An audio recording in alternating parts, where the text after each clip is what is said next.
And now I will turn this Ask the Experts over to Alicia Justice. Please go ahead. Thank you so much, and welcome everyone again to Ask the Experts virtual session. My name is Alicia Justice, and I'm the Director of Chronic Disease Prevention Team at ASTHO. For those of you who don't know, ASTHO stands for the Association of State and Territorial Health Officials. ASTHO is a national nonprofit organization, and we represent the public health agencies in the United States, its territories, and freely associated states, the District of Columbia, and more than 100,000 public health professionals that these 59 agencies employ. ASTHO's primary function is to serve as an advocate and voice for state and territorial public health agencies, to develop public health leadership at the executive level, and provide capacity building and technical assistance to state and territorial health agencies. This Ask the Experts virtual session is brought to you by the ASTHO's Chronic Disease Prevention Team as part of our Tobacco Prevention and Control Library of Resources. Today's Ask the Experts virtual session will provide a platform for engaging in meaningful conversation around new opportunities for tobacco prevention and control since COVID-19 began. This platform is an opportunity to invite an engaging discussion among the panelists from different disciplines who I will introduce shortly. We hope that you will benefit from the panelists' different areas of expertise and perspectives into the intersections of COVID-19 and tobacco control work. I will serve as the moderator for the panel discussion today, and as you can see, the panelists are visible on the screen, so it's my pleasure to now begin introducing them. I will first start with Dr. Marcus Plescia. If you could just wave at the camera at the participants. Marcus serves as our Chief Medical Officer for the Association of State and Territorial Health Officials. He provides medical leadership and expertise across the agency and oversees ASTHO's portfolio of chronic disease prevention and control programs, as well as working across the entire agency to support many initiatives. ASTHO is the national nonprofit organization that represents state and territorial public health officials, and Dr. Plescia has actually served in public leadership roles at the local, state, and federal level for the past 15 years in North Carolina at the Centers for Disease Control and Prevention. In these roles, he has led successful efforts to enact systemic public health interventions that include expanding cancer screening coverage, prescription drug and disease reporting requirements, revised clinical guidelines, and also state and local tobacco policy. He has been very prominent nationwide in efforts to transform public health practice to a more population-based strategic framework, and led the implementation of CDC's National Colorectal Cancer Screening Program based on this exact approach. Dr. Plescia received his medical degree, Master's of Public Health and Bachelor of Science from the University of North Carolina at Chapel Hill. He trained in family medicine in the Bronx in New York, and he is a board certified physician in family medicine as well, where he's practiced in a variety of settings, serving homeless, urban, poor, and rural underserved populations. He has been published extensively in public health and family medicine literature. So welcome, Dr. Plescia. Next, I will be introducing our next panelist, who really will be representing and speaking from the perspective of tribal communities, and that is Clinton Isham. Clinton is a citizen of Ladue Flembu, Band of Lake Superior Chippewa Indians, and currently resides in Nashville, Tennessee, with his fiance and 8-year-old daughter. Mr. Isham led a statewide commercial tobacco prevention and control program for the 11 tribes in Wisconsin between 2015 and 2019, and also leads a national campaign for commercial tobacco smoke-free tribal governments and casinos as the tribal relations consultant for the Americans for Nonsmokers Rights Foundation. Welcome, Clinton, and thank you for being on the panel as well. And last but certainly not least, I want to also introduce one of our tobacco experts that will be on the panel and speaking from that perspective today, and that's Dr. Jennifer Kreslake. She is the director in the Schroeder Institute at Truth Initiative where she oversees research on tobacco use trajectories among youth and young adults in the United States. She's an expert on risk factors for initiation of tobacco use and progression to nicotine dependence, including product design features of menthol cigarettes and flavored e-cigarettes. At Truth Initiative, Jennifer is conducting evaluation studies of population-based interventions to prevent tobacco use among young people, including the Truth National Anti-Tobacco Mass Media Campaign, which I'm sure all of you are familiar with, and state and local efforts to implement restrictions on flavored tobacco products. Jennifer received her PhD from Johns Hopkins Bloomberg School of Public Health in the Department of Health, Behavior, and Society. She also holds an MPH from Boston University School of Public Health with a dual concentration in epidemiology and social and behavioral sciences. She received her undergraduate degree in communications at the University of California, Santa Barbara. Thank you also, Jennifer, for joining us on the panel, and thank you all for joining. A few housekeeping notes. As we announced earlier, all of your lines will be muted for the duration of this event. So please utilize that chat box for any questions, comments, or even information sharing as the conversation unfolds. So with those housekeeping kind of reminders, we are going to now get started. We received a number of questions from you all when you registered, which we greatly appreciate.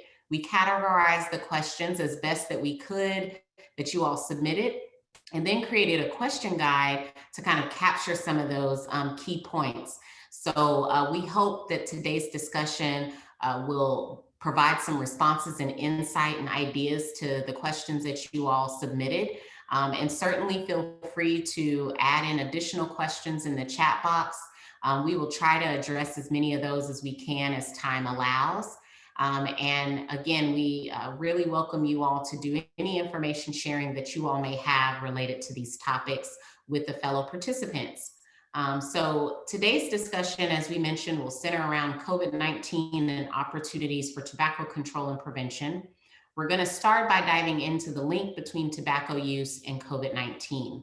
And so to start now with an opening question that I would actually like to first pitch to Dr. Plescia to kind of speak to what we know around the current research with the link between tobacco use and COVID-19 risk. Dr. Plescia, the floor is yours.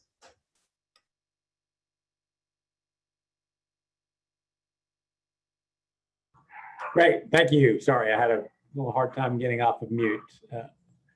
And as is always the case with these Zoom calls, my dogs have decided to start barking now, so sorry about that.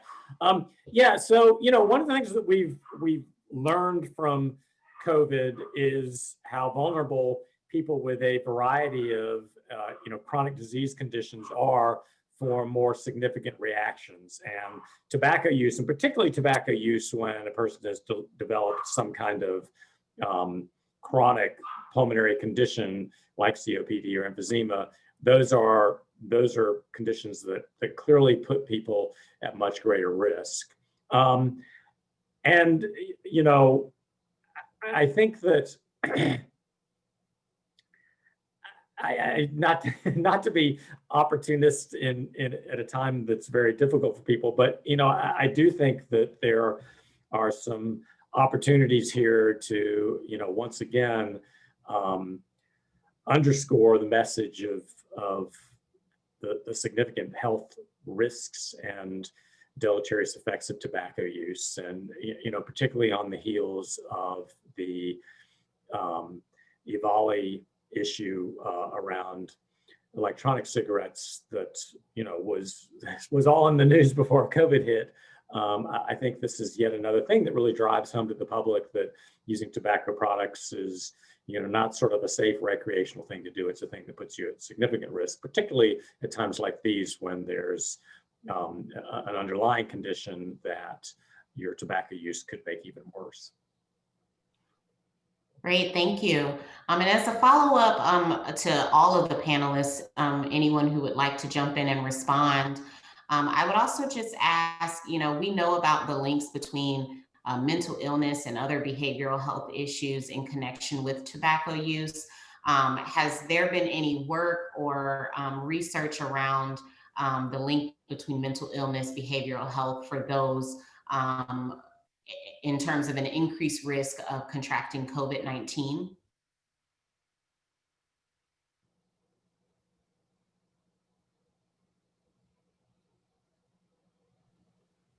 So I'm not sure I can speak to the link between mental health risk and risk of contracting COVID-19. One area of research that I don't think anybody has done anything with yet, there's a real opportunity, is actually looking at how people with higher levels of nicotine dependence are responding to the pandemic. We know a bit, and I'll go into this later, a bit about how just sort of patterns of use have changed at a population level and what drives potential reductions in use during the pandemic. But I don't think anybody has really parsed out people who might be using nicotine to, manage either, mental health symptoms or sort of emotional responses to the pandemic. So, and so I think that's a really rich and important potential area to examine that specifically among highly nicotine dependent populations.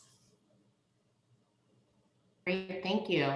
And then before moving on to our next section, would just like to also throw out to the panelists, if any of you can speak to any latest reports or information that we have around secondhand smoke or e-cigarette vapor and COVID-19, given how contagious COVID-19 is, with the guidance to keep distance and also wear masks. Have we seen any new reports or any new spikes sort of come about as a result of secondhand smoke or e-cigarette aerosol exposure?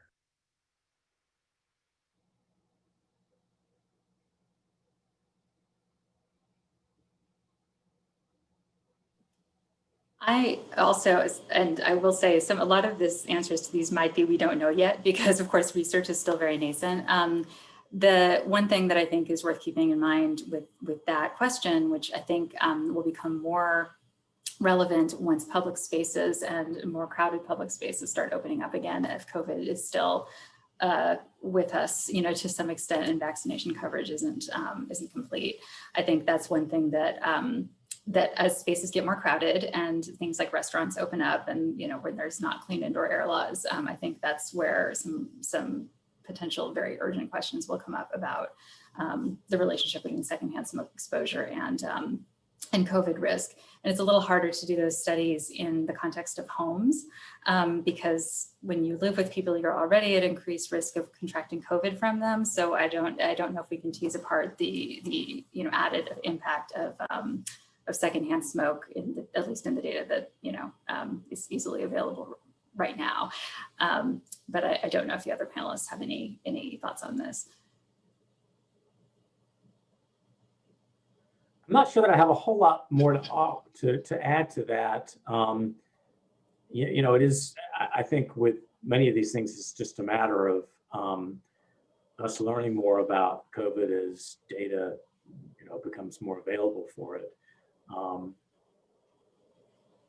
So yeah, I think that's as much as I want to say right now. Yeah, and I think that kind of puts us in a good spot to kind of move to our next section of questions that we received. Given that things are still developing and we're still learning a lot about the links between COVID-19 and tons of different chronic conditions, but for the purposes of this discussion, tobacco use in particular, maybe it makes sense for us to now kind of talk a little bit about tobacco prevention messaging. Given that so many things are still kind of in development, where are those opportunities for us to have some messaging that we could rely on during this time as things are still developing. So I'll start by directing this question to the panelists of, from your perspective and from where you all sit in your area of expertise, how have you seen that the pandemic has impacted tobacco use or tobacco cessation, and any opportunities that you sort of see around that in terms of communicating from a promotion perspective?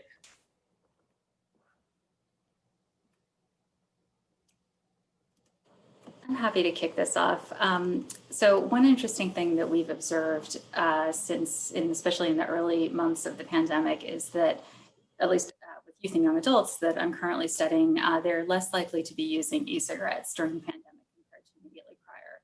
And I actually think that there is some recent research about that finding being similar among adults, and specifically among adult smokers as well.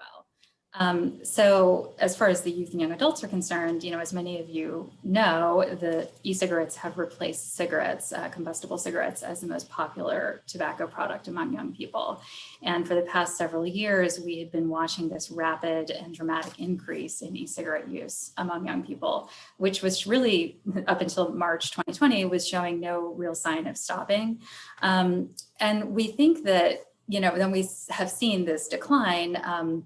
It's not a huge decline, but it is significant. And we think that the combined effect of moving to online learning with, severely restricted youth and young adult access to their peers, really, because social sources are important for that age group, as well as just more limited retail environments, like during lockdowns, like closing of vape shops and things, have resulted in youth ceasing to use.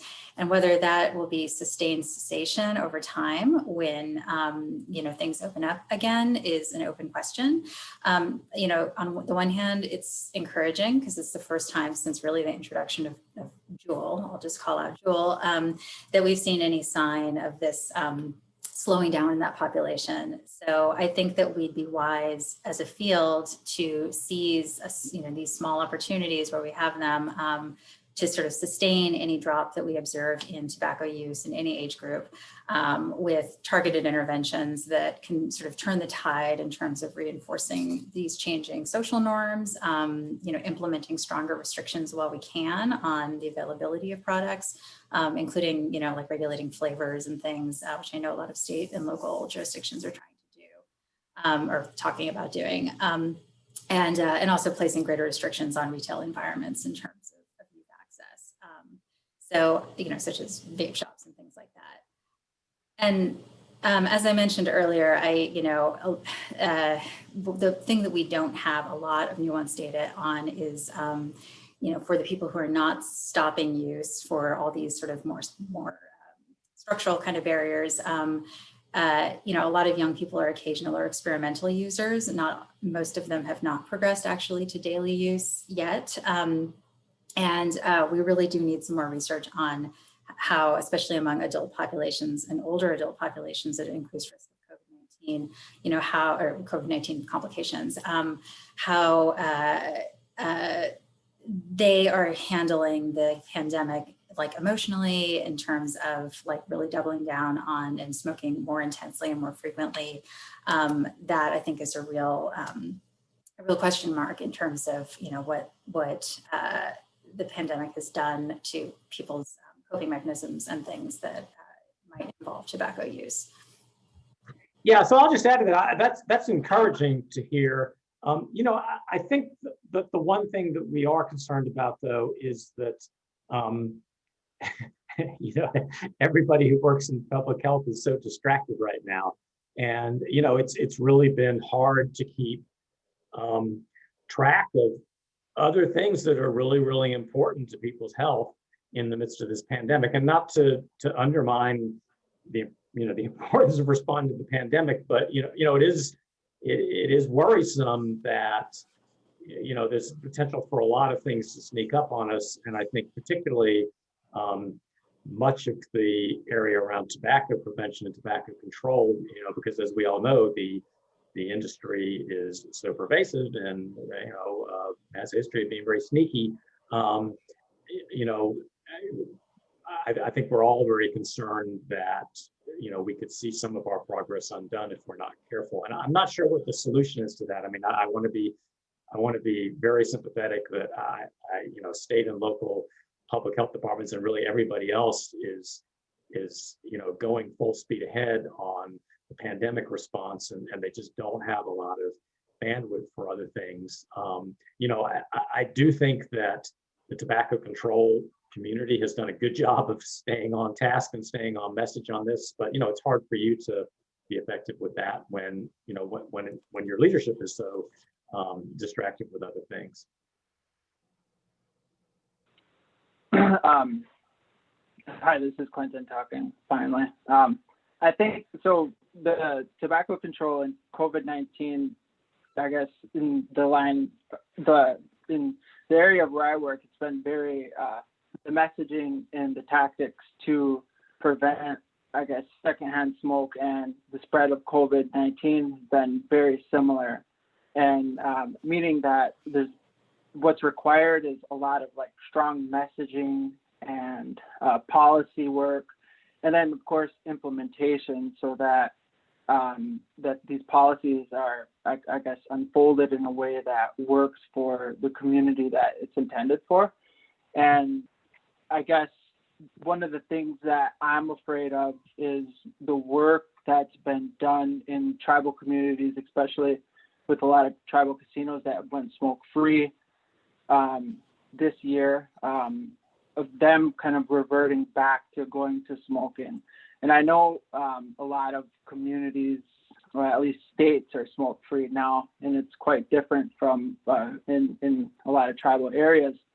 And in a lot of tribal areas, the last place where people could smoke is in casinos. And the one thing that I've been thinking about lately that's, I guess, required for this COVID-19 stage that we're in now is the same thing that tobacco control has done, I guess, consistently over the years, and that's been really on top of it with different things and consistent with their messaging, and I guess continuing to pressure like different sides of things that come out, and being, coming out with new research and things like that. But hoping that with the COVID-19 that we're, I guess, consistent with these policies, and that we don't necessarily go back to where we were in early 2019, and hoping that, we're still vigilant towards things, and but that we don't go back to where we were. Yeah, I think that's a really key point. We got a couple of questions that's actually related to this topic in the chat box. And I see, Jennifer, you may have some responses to those, so I can kind of kickball this to you first on what are your thoughts on creating a promotion piece, motivating individuals who smoke to quit, to protect themselves from COVID-19 with the vaccine now in the mix. Is it too late in the minds of the consumer or the smoker to have COVID be the motivator? And related to that, I'm also asking about, where did you survey which led to the conclusions of youth and young adult use decreasing? And do you think it's different state orders that have an impact on that? Sure. So I'll respond to the survey question first because it's a little shorter. My answer is a little shorter. So the survey, we actually just completed a study. It's in press right now. That tracked in real time on a weekly basis youth and young adult e-cigarette use on a national sample. And so we were comparing use both pre and post the pandemic, as well as within different age groups to see if those declines differed. And so, so that's one study. There is another study that that's out now that just came out in JAMA Open Network that by a group at Stanford that surveyed people, I think in May of 2020, and they asked people to sort of retrospectively recall like whether there were changes in their use and some of the motivating factors, and those results kind of complement what we found as well. And then I believe there is a paper by, oh gosh, I can't remember the authors. There was the paper I referenced among adult smokers was done by Klemperer et al., and it just came out fairly recently. And they actually used a methodology using mechanical Turk, which is a very rapid response kind of survey method. So all these results, and the the National Youth Tobacco Survey also came out and showed a decline this year compared to last year. So all signs are kind of pointing to this drop, and COVID seems to be the explanatory mechanism. well, part of the explanatory mechanism. There are, of course, other things going on at the same time that we've tried to tease apart. And it's a great question about state responses. One of the reasons we are still in press is because we've been tinkering a little bit with this state response. We tried to control for that to some extent. And, you know, sort of like strength of state response. I think it was very hard to unpack the independent effect of each state's response, because most states put into effect fairly, you know, like comprehensive responses, whereas, you know, if they're going to. And so we actually didn't find a significant effect, but I think that has more to do with the fact that during our study period, most states and local jurisdictions were making some efforts to basically lock down. It was like the first 6 months of the pandemic were pretty different. We stopped looking at this after restrictions started to ease a little bit, because it started to get very volatile in terms of people coming in and out of lockdowns. So, and as far as the larger question, the one about, you know, messaging, I think one thing that we've observed is that the pandemic has prompted people to be more vigilant about health issues and health threats. And the fact that this vigilance is often born out of fear means that we need to be pretty careful with our messaging so as not to add to some of that sense of helplessness and stress that people may be feeling. And but, you know, I think what's encouraging is, you know, just like with milestones like retirement or anniversaries or New Year's resolutions, you know, these sorts of pivotal events in people's lives can prompt renewed commitment to cessation. And the pandemic does present kind of a weird opportunity for conversations about healthy lifestyle changes. And, you know, individual behaviors like quitting tobacco use, or even, you know, eating healthier food or getting regular exercise are actions that empower people, and they're things that people can do within this very out of control time to protect their health when, you know, a lot of other stuff doesn't feel like it's in their control. And of course, these behaviors can address chronic health conditions that place people at increased risk of COVID-19. So tying those things together has been, you know, a strategy that some of us in public health have tried to do. And I think it's our job. I mean, that's just my soapbox, that, you know, providing recommendations and tools to help people take those steps at every opportunity is really how I feel very strongly about that as role of public health. So even though it seems like all the resources and attention are being directed to COVID-19 response, you know, it really remains very important to give people tools to protect themselves when they might be more motivated. And to the second, like, part of that question about the vaccine, you know, I say all of this in the context of not having a widely available vaccine when you have to empower people to do what they can. But I will say, you know, I've done some research on vaccine hesitancy, and there is a portion of the population that we know are going to be apprehensive about any vaccine and look for reasons not to be immunized. And, you know, the coronavirus vaccine will be no exception to that. And, you know, people who tend to be vaccine hesitant really prefer what they perceive to be like natural remedies or sort of non-pharmaceutical interventions. And so we just have to be mindful that we're more encouraging healthy lifestyle changes like quitting tobacco use in the context of COVID. We can't give like a false impression that these steps are sufficient protection against COVID-19.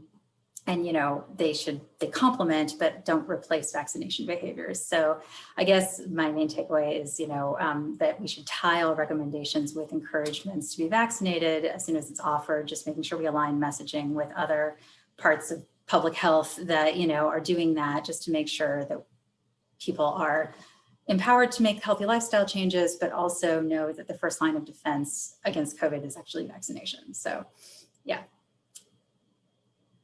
Great. Thank you for chewing so much off. It's just, there's a lot. Yeah. That. I'll pause before moving on just to see if any of our other panelists have anything to add to those questions that we got that were directly related to the topic we were on. Okay. Well, kind of wrapping up this section around tobacco prevention messaging in the midst of COVID-19, I'll just kind of end with a question for all of our panelists to add to around, you know, what are some recommendations that you have, or even examples that you may have seen of some consistent messaging that all of us can carry in discussing the risk of COVID-19 and tobacco use. Well, you know, it goes back a little bit to the question that you asked at the very beginning. I mean, you know, we know that tobacco use, you know, particularly combustible tobacco use, does increase one's risk for getting any kind of respiratory infection. And, you know, COVID is a respiratory infection, you know, just like influenza and the common cold. And, you know, I think that's, you know, that's the message specific to COVID. And then I think that the secondary message is just an opportunity to drive home again, you know, what a significant health risk tobacco use is, not just for some of the direct things that it can lead to, like chronic lung disease and lung cancer and, you know, cardiorespiratory illness, but also the fact that, you know, it just increases, it's just, you know, it makes a person who is usually, you know, we're all naturally somewhat healthy, and it's just something that really undermines that healthy and these natural responses that your body has that can keep you from getting sick with a wide range of things, particularly infectious disease illnesses. So, you know, I think that's the message that, you know, it just adds to what we've been messaging all along about a wide range of health risks and tobacco use. And now we have this ability to link it and tie it in with COVID as well, which certainly has everybody's attention right now.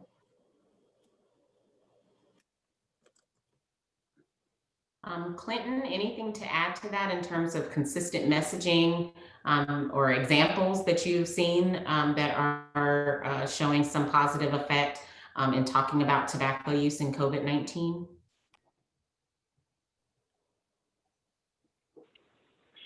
I don't have anything to add. Thank you.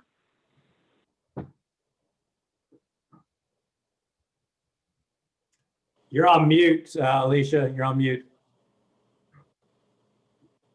Sorry about that. I'm just checking with you, Jennifer, to see if there's anything you want to add before we move to the next section. No, I think we're good. Thanks. Perfect. Thank you. All right. So now we're going to kind of dive into talking about disparate populations and the elevated risk of exposure, and really something that Marcus, you brought up earlier around competing issues, and, you know, folks being kind of stretched and distracted all at the same time. And so I'll start off first with the question of how has COVID-19 informed the way that we can provide tobacco cessation services, and really just talk about tobacco control in general going forward. And Jennifer, I'll start with you. Sure. I guess I have three sort of not connected thoughts about this. The first is that, you know, I work at Truth Initiative, and we have a national anti-e-cigarette or anti-tobacco campaign. And right now we're concentrating on e-cigarettes quite a bit because of our target population ages.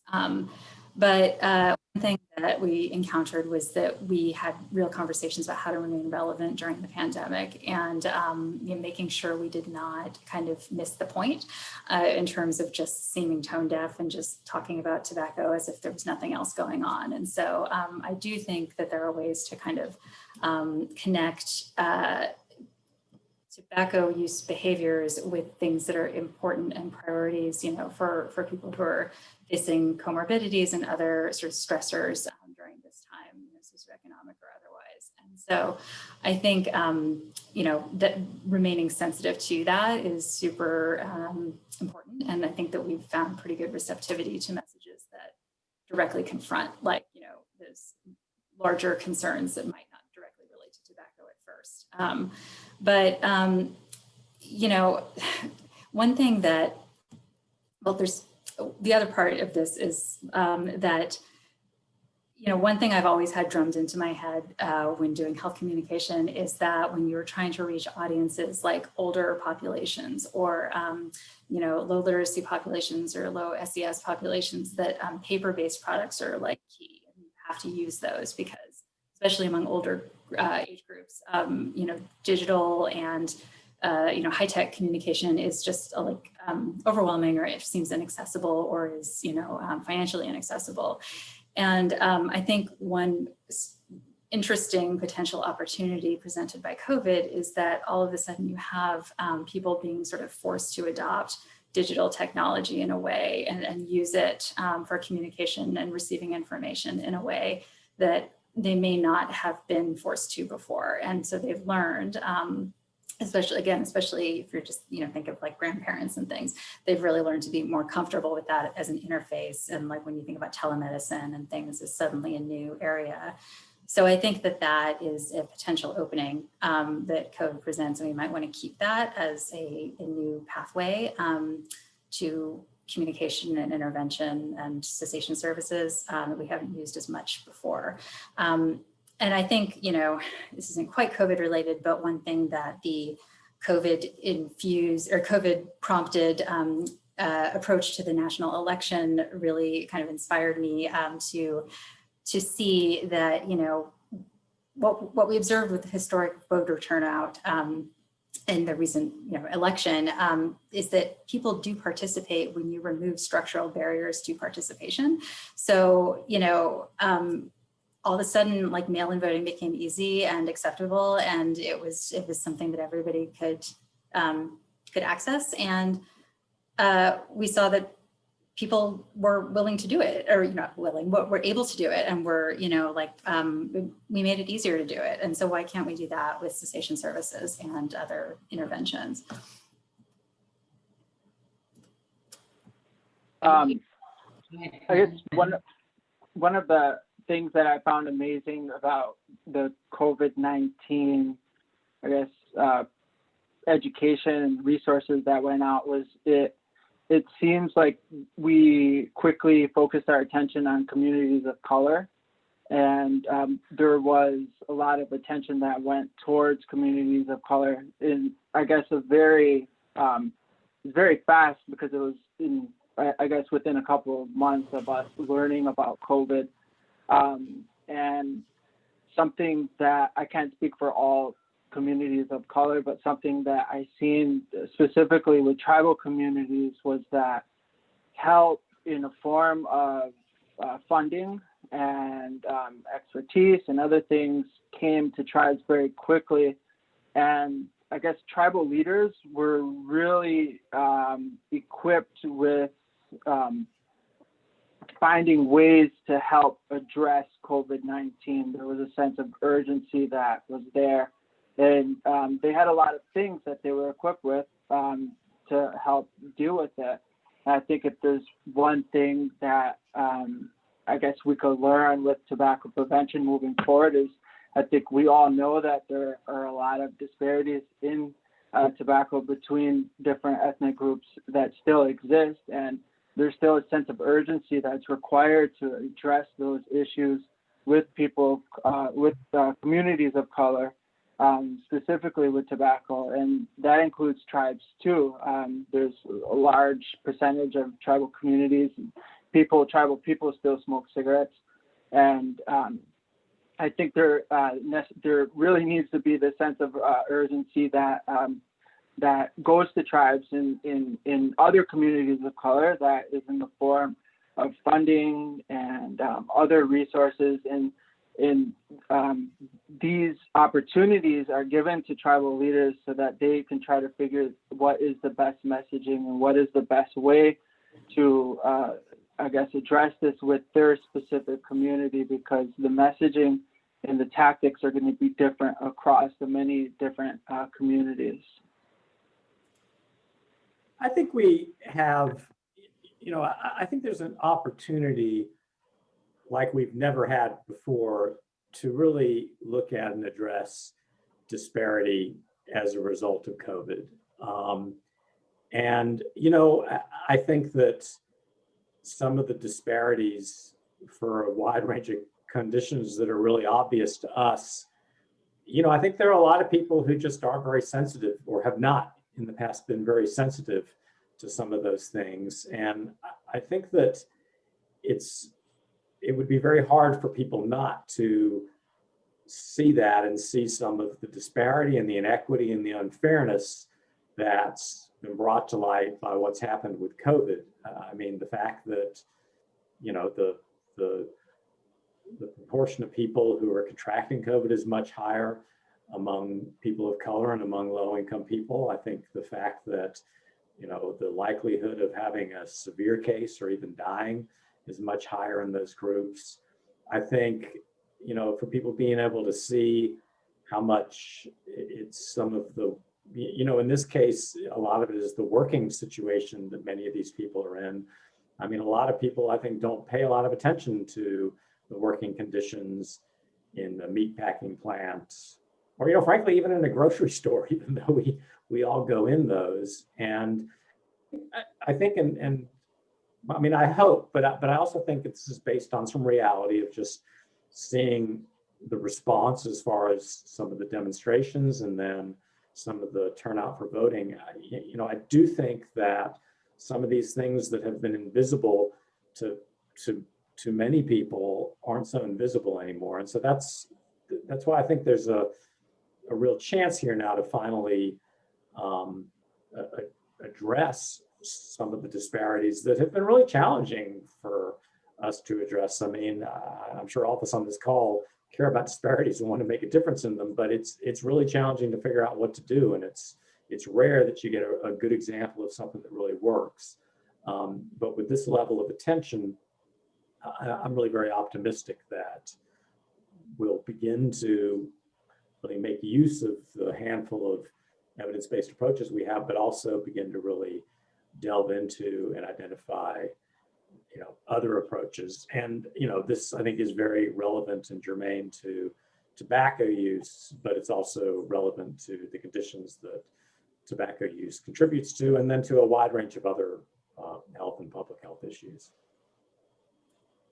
Thank you all for those important points. You all touched on many of the questions that were submitted under this section. And I think I'll round out this portion of our discussion with just asking with where you all sit and thinking about your target audience. So Jennifer, youth and young adults, Marcus, state health commissioners, and Clinton tribal community specifically, what support do you suggest that would be important to provide to tobacco prevention and control programs and policies for disparate populations as we begin to move into a recovery period around COVID?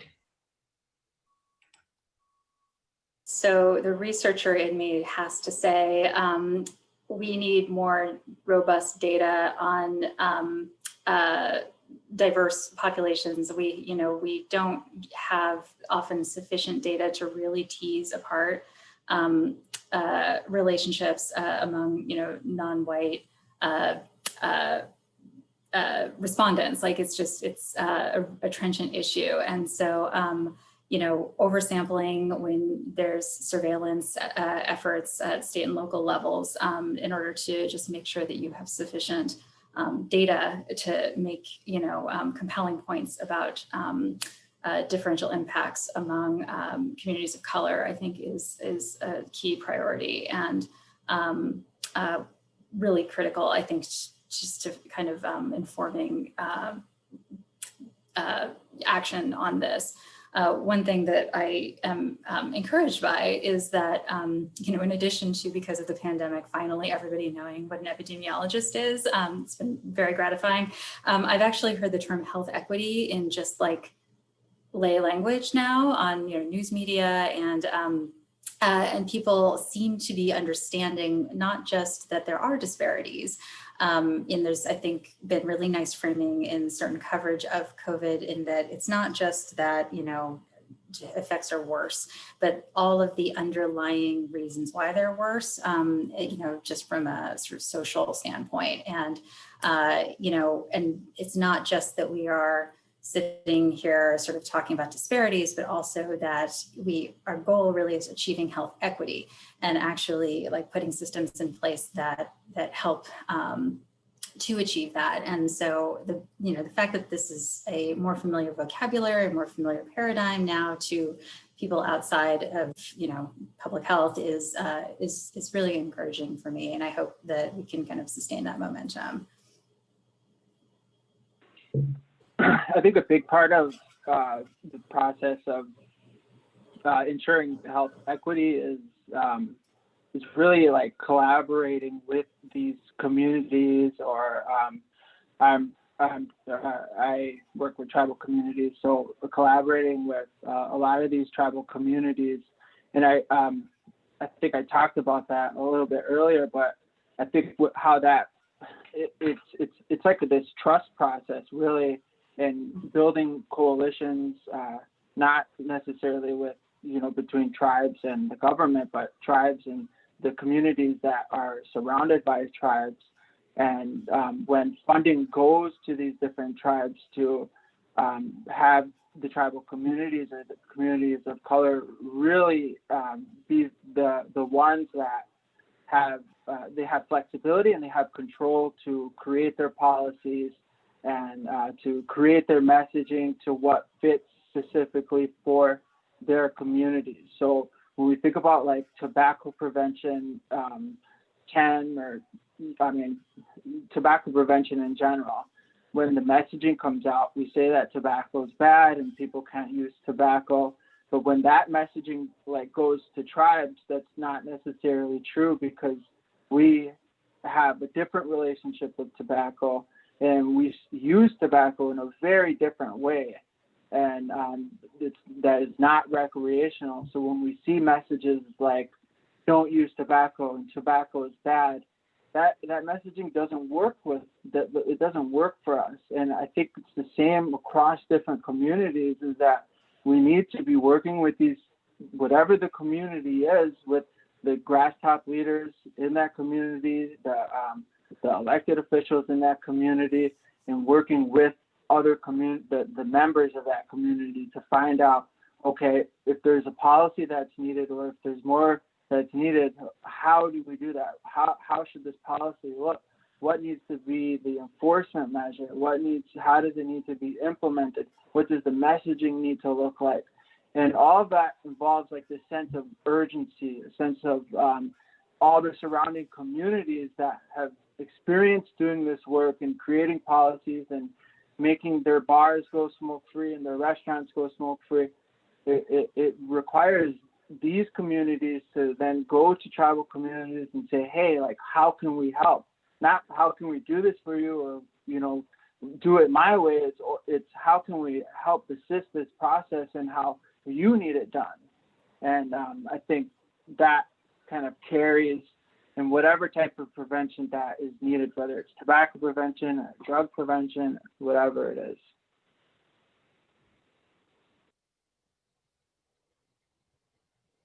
Great, thank you for those points. So kind of the theme I heard across that is more time for research and the sharing of data, really capitalizing on the fact that folks are more comfortable discussing health equity, and also making sure that we are tailoring things for specific communities as a means of support.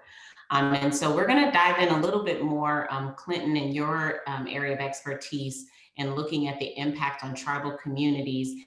And I know you've mentioned a little bit of this earlier, but we'd really like to hear more about the impact that COVID-19 has had within tribal communities, as we specifically look at the work that's being done with smoke-free casinos. Thanks. So there's over 570 federally recognized tribes, and they all vary in different sizes and population by each reservation. So it really varies on how each tribe has been impacted across Indian country. And the term Indian country I use is just the North America in general. So early on, a lot of tribes were very hyper aware of COVID-19 coming. And I think there's this really, awful relationship that natives have with diseases coming here to Indian country. So a lot of tribes the tribal leaders were very hyper aware of this, that something was coming. And there was a lot of great measures and things that were intact to help prevent and stop the spread of COVID-19 at these tribes. And for a long time, it was really successful. There was tribes in different areas that had very strict measures before the United States were implementing different measures like mandatory mask measures on reservations, curfews, capacity limitations. They're doing all these great things, and they were preparing for an outbreak of COVID-19 at the same time. And so a lot of tribes, even though that they were doing this, at first there was like very low numbers of COVID, but I think like we're all learning COVID, we can't really see what's coming next with it. And so a lot of tribes were also, really devastated with high infection numbers, including Navajo Nation and a lot of other reservations across the United States. So it seems like no matter what types of policies they were implementing, COVID-19 was still very much, impacting the different reservations. I think the one thing that tribes have to their advantage in this fight is tribal sovereignty, and sovereignty is the ability to self-govern. And so I talked about this earlier, that that tribes, they have this relationship with the federal government, where resources are allocated not necessarily through the state, but directly to the tribe. And so what this means basically is that tribes can create their own laws and policies without state approval, necessarily the state that they live in. So a lot of tribes have created some really strong policies as far as trying to prevent the spread of COVID-19. And a lot of communities have learned, are learning from these tribes and the different things that they're doing, and seeing in some tribes, they're having success with what they're doing. A lot of communities are using these tactics and implementing them in their communities. And one of them is implementing smoke-free policies in casinos. So casinos, they closed earlier this year, and something that a lot of tribes did, not all of them did, was when they reopened as smoke-free, and they advertised their casino. When we think about casinos, we think like dark, smoky places. They started to re-advertise their casinos as like these healthy, clean, safe places to be. And they had tons of measurements that were in place, like capacity limitations, and they were checking temperatures of people coming in, and they, like tripled their staff to clean everything over and over. And what happened when tribes first started doing this, like this as early as this spring, they were starting to reopen their casinos. A lot of the other commercial casinos that are in states that still allow smoking, they were starting to follow suit. And one big example is Park MGM, which is the one of the biggest casinos on the Las Vegas Strip. It's the only casino that's smoke-free right now in Las Vegas. And then also all the commercial casinos in the Michigan area, which include some major casinos around Detroit. And so I guess it's been a mixed reaction with COVID-19 with tribal communities. A lot of tribes are, they had very low numbers early on, and now they have very high numbers. But I think as far as measurements in place to help protect their citizens, tribal leaders have been doing a really excellent job in creating these new things that work for their communities. And a lot of commercial entities like commercial casinos are benefiting from this because they're looking at tribes and what they're doing and kind of mimicking some of the things that they're doing as they reopened. Yeah, that's great. It's always nice to hear how lessons learned are being redistributed and practiced, and really expanding the reach of those successes to other communities. So thank you for kind of walking us through that, timeline of all of the changes that were specific to tribal communities and what effect it then had on communities beyond the tribes. I'll move us now to the illumination of existing health inequities. And Jennifer, I'll actually start off kicking this question over to you of, thinking about kind of where we are and the landscape of tobacco control. What do you think we're more primed to advocate for in light of the impact that COVID has had, and how it's revealed the way, even more so, how important it is to reach the hard to reach populations? So in terms of, it's hard to know how to sum this up in like a short thing. I'll try. But I think that this pandemic has helped us to understand and communicate about interconnectedness, about comorbidities, and about how seemingly things that shouldn't relate at all, like an infectious disease, pandemic, and a chronic risk behavior that leads to chronic conditions, these things actually do intersect. I think similarly, helping people to kind of understand the pathway, particularly when you're speaking to policymakers or, or getting sort of public support for implementation of various policies or interventions, helping people kind of like navigate the pathway through which, sort of social and structural inequities connect to risk of, various conditions, and how an event, sort of socially disabling event like, pandemic, has exacerbated those things. And I think one of the things that I'm interested to see is whether, when the vaccine starts being distributed, which is a whole different health equity issue that is another webinar probably, when we may not ever go back to normal, and the idea that that we have sort of trained people to see these connections, I just hope that we don't lose that thread, because now we're like landing on a place where we can be like, okay, we've had to probably restructure some things in our social systems. We're thinking now as a society systemically, can we knit these things together in a way that that we never have before. And so, just sort of like finding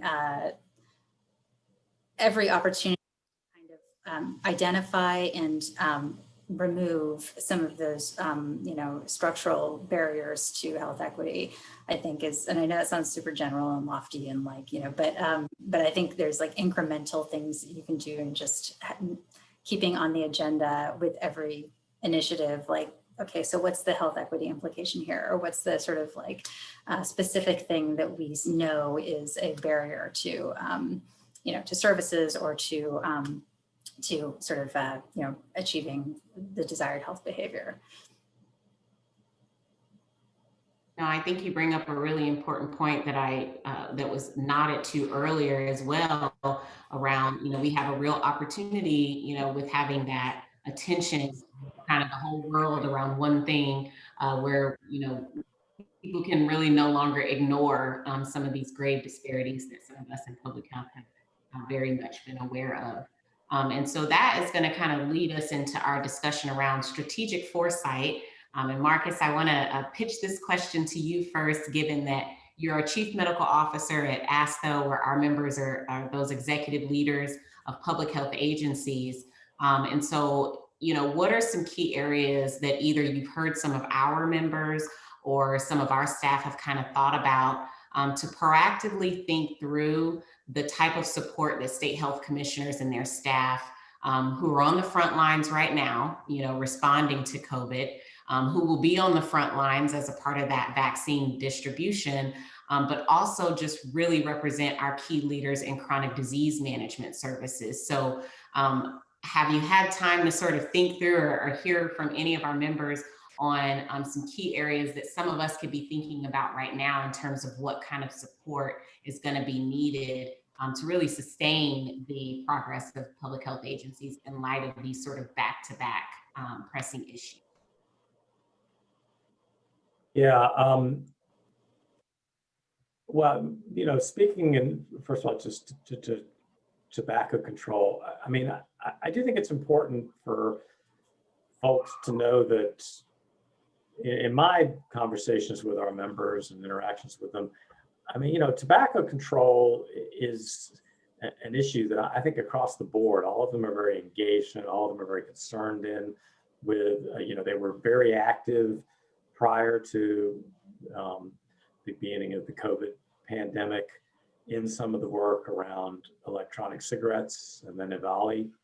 And so I guess I want to start by saying, keep in mind that they do care about this issue. They're just distracted with something else. And, some of them would probably just soon not be distracted with COVID, but they don't have any choice. I mean, they have to respond to this, and their governors are looking to them to be on point about this. And, even some of our public health leaders who do sort of feel the need for some balance and, not losing sight of other things that are very important to public health, even they are limited because, there is just right now this, it's a highly publicized thing that's getting a lot of attention, and it's been very politicized, and they're just caught up in the midst of that. But, I think that, you have to be reasonable about this and cautious about this. But, I do think that many of these public health leaders are still very interested and willing to be approached about tobacco issues or, attempts that you may be making to try to keep things moving or continue progress, or at least not allow progress to be undone. Some of bringing these kinds of things may be a matter of timing. You don't want to bring something forward in the middle of a real uptick in the crisis, but I think there's still a receptiveness there, and I think sometimes not everybody's aware of that, but this is an issue that most of the health officials I know are really passionate about. So I guess when I see strategic foresight, I mean, if there are ways that you can help them be strategic without it being a lot of work or requiring a lot of focus from them, I think they might very well welcome that. So, that's just sort of an encouragement that I don't think that, a lot of the state health officials have lost sight of the tobacco issue or lost interest in any way. And let me just start with that and see what other people have to think about this topic. Yeah, I mean, I think you bring up really good points. And, one of the things that I hear you saying is this is a real opportunity for us to think about other folks in other positions, sort of expanding their leadership in light of all the many distractions to kind of keep some of these things that are very much important to state health officers moving along and still making an impact on those. So I think that's very encouraging, particularly for folks that are supporting tobacco control and prevention programs in state health agencies.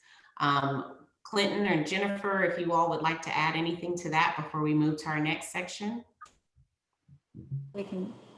I don't have anything. Okay. Clinton, good to go? Okay. I'll move us into section 3 around some rapid fire questions. And so anyone who feels comfortable to jump right in to provide a response to these, feel free to pipe right up. One of the things that I'll ask is, do populations with tobacco use prevalence, with higher tobacco use prevalence, are we seeing that they're experiencing greater incidence of COVID-19 and increased severity or case mortality? Just based on your sort of environmental scan of what has been happening this year, have you seen any correlation between the two of those things? Yes, but I think I'd be a little cautious about, how much we interpret that right now. I just think we need more information. But, as I mentioned earlier, it's not surprising. Tobacco use, particularly combustible tobacco use, does put people at much greater risk of respiratory infections and of lingering respiratory infections that last much longer. And I think severity is part of that as well. Have we seen which businesses have possibly had an opportunity to heighten their tobacco restrictions during COVID-19? Clinton, I know you mentioned smoke-free casino initiatives, but have we seen any other businesses where there's been an opportunity where states and locales have had to really encourage them to go tobacco free?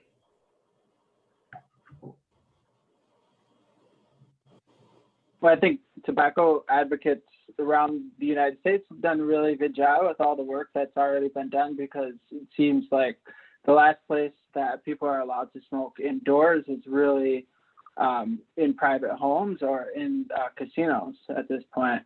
And so I guess just something that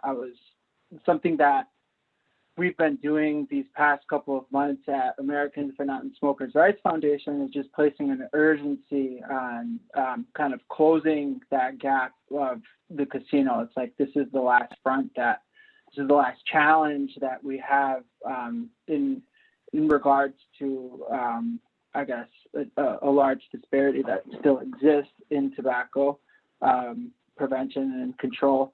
And so we found this unique opportunity to create messaging that doesn't, I guess, demand these tribal leaders to reopen smoke-free, but rather just promotes the benefits that we have saw of other casinos that are smoke-free. We've seen that they make more money, that the employees are a lot happier, employees have less sick days. So we created a lot of messaging around those points, and like gently, gave it to tribal leaders and asked them to consider reopening smoke-free. And as a result of that, a lot of casinos have this year incredibly reopened smoke-free. And one of the things that I talked about earlier too is we're concerned about is some of these casinos don't have permanent policies. The smoke-free policies are temporary, and when and if COVID-19 slows down or goes away, we're afraid that this industry is going to revert back to smoking. And so I guess something that we've been doing too is working a lot with tribal communities, specifically with the public health organizations throughout tribes, or health organizations that represent tribes, such as tribal epidemiology centers and tribal health boards. Been working with them doing webinars that are geared specifically to their regions, and communicating with the tribe, with the people that are in that region, the importance of smoke-free casinos, not only financially, but to people's health. So there's still like a lot of work that we're doing and that needs to be done. And it's a long process. Yeah, I think that's a real key point to bring up. I know that we've heard some stirrings around, bars and restaurants that, were shut down as a result of COVID-19 restrictions, and advocates working with them also to open back up smoke-free. But I think you bring up a real interesting point in that, were those policies permanent or were they temporary? And that certainly also will speak to the capacity of, tobacco prevention and control programs in helping to try to sustain some of those policy initiatives that were started during COVID-19. Let's see. So go ahead. Oh, sorry. I was just, and I'm not aware of specific examples of this, but I feel that pharmacies are potential partners, in strengthening some of their, restrictions on tobacco product sales. Some have removed tobacco sales altogether, but others have not. I do know during EVALI, I think Rite Aid announced preemptively that it was taking flavored e-cigarette use out of its stores or something like that. And granted, it's not COVID, but it was, a few months before COVID. And so, that's a potential ability. We could replicate something like that and encouraging pharmacies to work on addressing tobacco product sales in their stores. Yeah, that's a really good point. Pharmacies have been very, very aggressive about really moving into the public health space during the COVID pandemic, and they've been very aggressive about, being a source for the COVID vaccine. And they've had rulings where they can now administer vaccine to younger age groups than has been allowed in the past. And, you know, I think if they want to play in that space, they should be pushed to, you know, be responsible about it. And, you know, claiming that you're a part of the, you know, becoming a more prominent part of the public health workforce and then continuing to sell tobacco products. I mean, you know, that could be a very strategic opportunity for us to really do some pushback and make some progress there. Yeah, I really like that notion. Thank you all so much for bringing that up. I know that that has been some ongoing work as a part of several of our national tobacco control partners portfolios, as well as, you know, the states also partnering with their local pharmacies. So very good points there. Before moving into our next section, you know, COVID-19 and this year in general has been quite heavy. And I think we spoke about that right as the call was starting, you know, about how fearful a lot of this information has been disseminated. And so in light of all of us that are working in public health and likely saturated in all the information, we don't necessarily always get to scrub it, you know, just to find those good opportunities. We wanted to include as a part of this discussion to hear from each of our panelists to share an example of something positive that you have worked on or accomplished during the pandemic that, you know, that has been a really either hopeful opportunity or something that has actually taken place that's positive that we could share on the panel today as a place of hope for our participants on the line.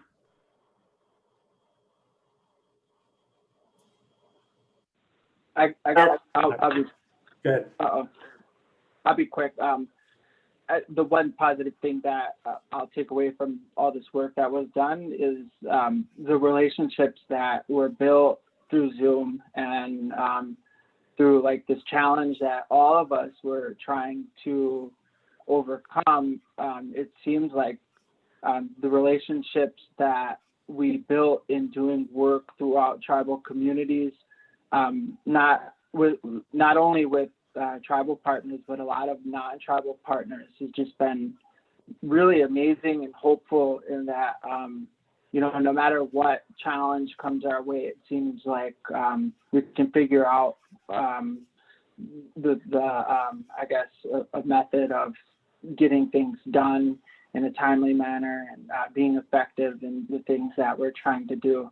And so I guess just in a big way, it's been the relationships that I built throughout this year and the coalitions that are there and the work that they do and the work that I got to learn that they are part of. And it's so incredible. And it'd definitely be a year that I'll never forget and will always be grateful to be a part of. Yeah, and you know, I mean, prior to this, there are a lot of people who didn't even know what public health was, and you know, they didn't know what a state or local health department was. They had no idea what those places did. You know, all of us have had you know, all of us who work in kind of typical public health settings have had the experience of having to explain to people, you know, when you tell them that's what you do, well, what is that? I don't think we're going to have that problem so much going forward. You know, it really has put public health on the map and in people's consciousness. And that, I think, will be really, really helpful for some of the issues that we want to work on post-COVID, this being one of them. It's also really driven home the point that public health is not afraid of controversy. I mean, we've had people really pulling out on the COVID issue with some things that have been very, very controversial, and they haven't backed down and they've stuck to the science. And I think that's also, you know, not only do people know what public health is, but I actually think despite some of the challenges of the pandemic and some of the, you know, frequent missteps, I think actually our reputation is quite good. People respect folks who are working in public health and what we do. And that's a real opportunity for us going forward. I second that. I completely feel the same way.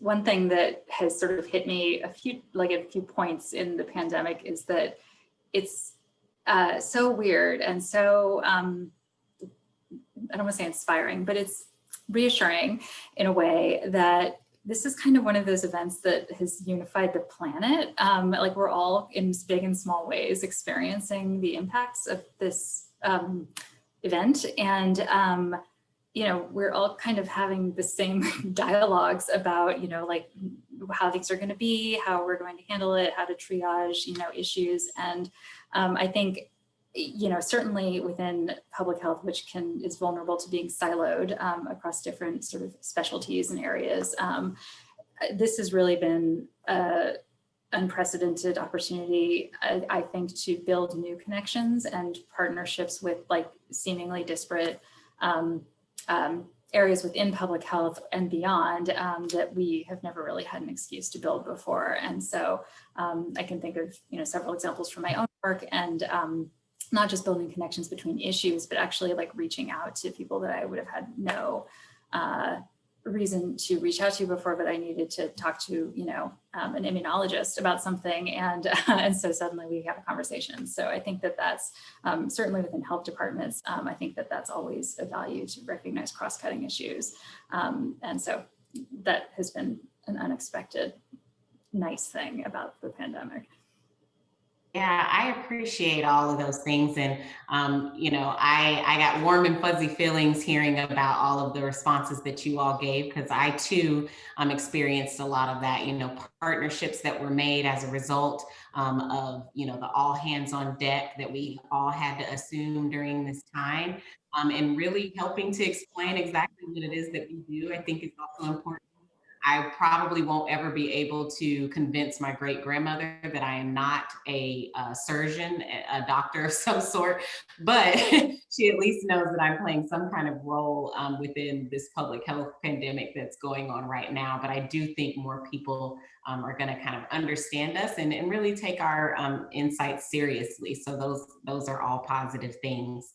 And so in light of time, I'm going to move us on to our final takeaway section of our session today. And would just like to once again do a round robin of all of our panelists to sort of hear, you know, what would be a call to action that you would leave each of the participants with today as a result of our conversation, and just kind of us looking forward into public health of what's to come. If there would just be one call to action you would like to leave for everyone to consider, I'm going to open the floor now for each of our panelists to respond to that.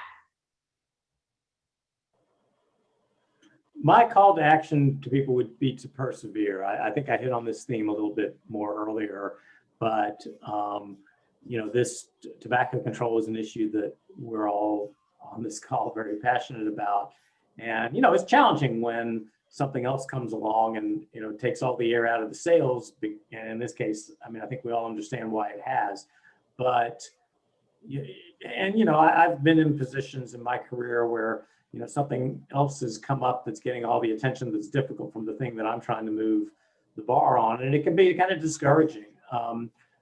But, you know, I just want to encourage people to persevere. I mean, hopefully what I said earlier, you know, the public health leaders that we represent at ASTHO are really, really interested and concerned about tobacco control issues. And that concern will come back, and they'll want to do more work in it once we get a little bit further progress with the COVID pandemic. So, you know, hang in there, persevere, keep doing the work you do, because it's really, really important.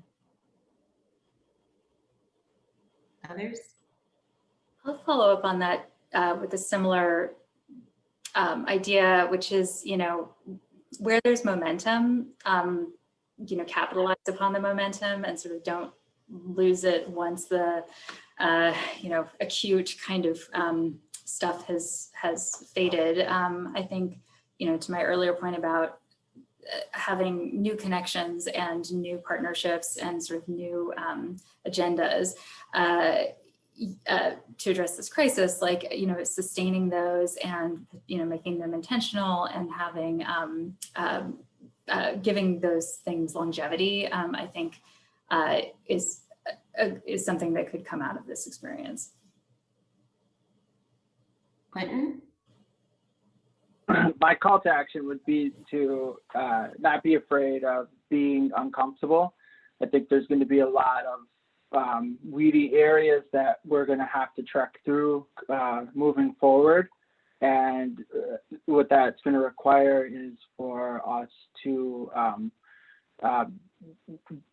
be okay with being uncomfortable at times, making those connections with people or organizations that we're not familiar with in order to, I guess, overcome different challenges. So being uncomfortable in different situations, and it helps us grow. And so that would be my takeaway. Great. Thank you all for those final takeaways. And also thank you to all of the participants that joined us today. I got a chance to just kind of glance over, not read through thoroughly, but glance over at the chat box and all of you all engaging in this discussion, sharing resources, providing encouraging words to each other, which really speaks to the theme of the final takeaways that our panelists provided us with today. So very much thank you all for participating in this dialogue through our chat box. We're now at the end of our Ask the Experts virtual session. Via email, you all will be provided with a link to the recording as soon as that is available. If you have additional questions related to this virtual event specifically or others, please don't hesitate to email the ASTHO staff at chronicdisease@astho.org. You will also be directed to a brief evaluation survey at the conclusion of this session. So please don't ignore that. We really want to hear back from you all. That helps us to plan and organize all of our virtual events so that we can make sure those things are relevant to the work that you all are doing. And just thank you all again for participating, and special thanks to our panelists for taking the time today to contribute to this very important discussion and to share your thoughts around the questions that we received from the participants that were on the line today. So everyone take care, be safe, happy holidays to you all, and have a good rest of the afternoon. Thank you.